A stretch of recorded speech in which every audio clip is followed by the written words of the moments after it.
সকালবেলা ঘুম থেকে উঠে চুলা ধরাতে গিয়ে দেখি গ্যাস নেই। আরে আজব, সকাল সকাল গ্যাস কোথায় গেল? পরে জানতে পারলাম পুরো ময়মনসিংহ সিটিতেই নাকি গ্যাস নেই। শুধু ময়মনসিংহ না, ময়মনসিংহ এর আশপাশের অনেক জায়গাতেও নাকি গ্যাস নেই। অনেক বড় ধরনের একটা প্রবলেম হয়েছে, যার কারণে আজকে সারাদিন গ্যাস আসবে কিনা তার কোনো নিশ্চয়তা নেই। এখন গ্যাস না থাকলে সকালের নাস্তা দুপুরের খাবার কিভাবে রান্না করব, এটা নিয়ে টেনশন করতে করতে হঠাৎ দেখি আমার মা তো চুলা ধরায় বসছে। যেখানে আমার মা আছে সেখানে সবকিছু, সব সমস্যার সলিউশনও আছে, এটা আমি মনে করি, কারণ আমার মা অলরাউন্ডার। সো সে একটা টেকনিক খাটায় ঘরের ভিতরে হচ্ছে খড়ি টড়ি নিয়ে এসে একদম চুলা টুলা ধরায় সকালের নাস্তাও রেডি করে ফেলছি। এই যে দেখতে পারতেছেন সকালে পরোটা, যেখানে শুনতেছি সবাই না খেয়ে রয়েছে, সেখানে সকালে আলহামদুলিল্লাহ রুটি, তারপর চা, আমার ছেলের নাস্তা সবকিছু কমপ্লিট আলহামদুলিল্লাহ, টাইম মতো একদম নাস্তা হয়ে গেছে।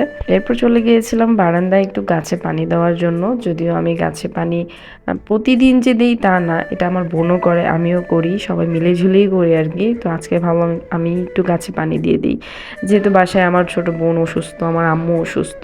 ও হ্যাঁ, আজকের ব্লগটা কে কোথা থেকে দেখতেছেন অবশ্যই কমেন্ট করে জানাবেন। আর আজকে ময়মনসিংহ সিটির ভিতরে যারা যারা আছেন তারা কিভাবে খাবারের ব্যবস্থা করছেন সেটা কিন্তু জানাইতে ভুলবেন না। যাই হোক, দুপুরে রান্নার জন্য আমার ভাই ছাদে থেকে হচ্ছে অনেকগুলো খড়ি এনে দিছে, মানে যেটাকে লাকড়ি বলে আর কি। অলরেডি আম্মু হচ্ছে ডাল রান্না শুরু করে দিছে, তো আমি এইদিকে একটু পাহারা দিতেছিলাম, মানে আম্মু আমার দায়িত্বে রেখে গেছিল। দেখেন আমি কি করে ফেলছি, মানে আগুনই নিভাই ফেলছি। আমাকে জাস্ট বলে গেছিল যে আগুনটা যেন ঠিকঠাক মতো ধরে, মানে লাকড়িটা যেন একটু পরপর আমি নাড়াচাড়া করি। আমি নাড়াচাড়া কিভাবে করছি জানি না, আগুনে নিভে গেছে। তো আমি তাড়াহুড়া করতেছিলাম যেন আগুনটা ধরে যায়, না হলে আম্মু এসে আমাকে বকাঝকা করবে।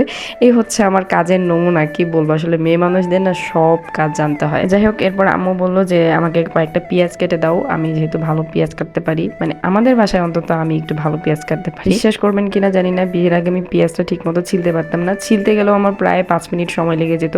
আর এখন আলহামদুলিল্লাহ আমি অনেক ভালো পেঁয়াজ কাটতে পারি। সো দেখতেই পাচ্ছেন, আসলে এই কাজগুলো না বিয়ের পরেই শিখেছি আমি। প্রত্যেকটা মেয়েই তার বাবার বাড়িতে যা না শিখে বা যা না করে সেটা কিন্তু তার শ্বশুর বাড়িতে গিয়ে করতে হয়, আর সব অজানা কাজগুলো শ্বশুর বাড়িতে গিয়ে শিখে। আর এই যে দেখতে পাচ্ছেন কত পারফেক্টলি আমি মুরগির ঠ্যাং ছিলতেছি। মুরগির ঠ্যাং, যে মুরগি কাটা দেখলে আমি 100 হাত দূরে থাকতাম, সেই মুরগির ঠ্যাং আমি এখন বাঁচতে পারি, মানে খুব পারফেক্টলি ছিলতে পারি যেটাকে বলে। তো এই তো আমি মুরগির পাটা ভালো করে ধুয়ে পরিষ্কার করে তারপর এখন হচ্ছে তরকারিতে দিয়ে দিচ্ছি। আম্মু অলরেডি তরকারি বসাই দিছে, ওইখানে আমার মুরগির পাটা ছিলতে টাইম লাগতেছিল, সে কারণে একটু লেট হয়ে গেছে।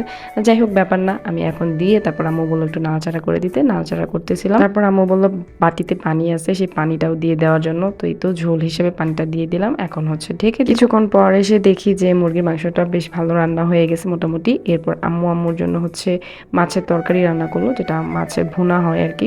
তো আমি লেবুর পাতা দিয়ে দিয়েছিলাম, এটাতে স্মেলটা এত সুন্দর হয়, মানে তরকারি স্বাদই বেড়ে যায়। আর আমার ছেলের জন্য 1 পিস ভাজা মাছ রেখে দিয়েছিল আম্মু। তো এরপর অনেক ঘেমে ঘুমে এসে একটু ফ্যানের নিচে বসলাম আর কি। হঠাৎ দেখে যে আন্টি আম্মুর জন্য সুপারি ছিলে দিতেছিল, আর শর্তা দিয়ে হচ্ছে সেটা কুটি কুটি করে দিতেছিল। এই জিনিসটা যারা পান খায় তারাই বুঝে। আমার আম্মু আর আমার আন্টি 1 নাম্বার পানখোর, সো যার কারণে তারা দুজনের মর্মটা বুঝে, কষ্টটা বুঝে।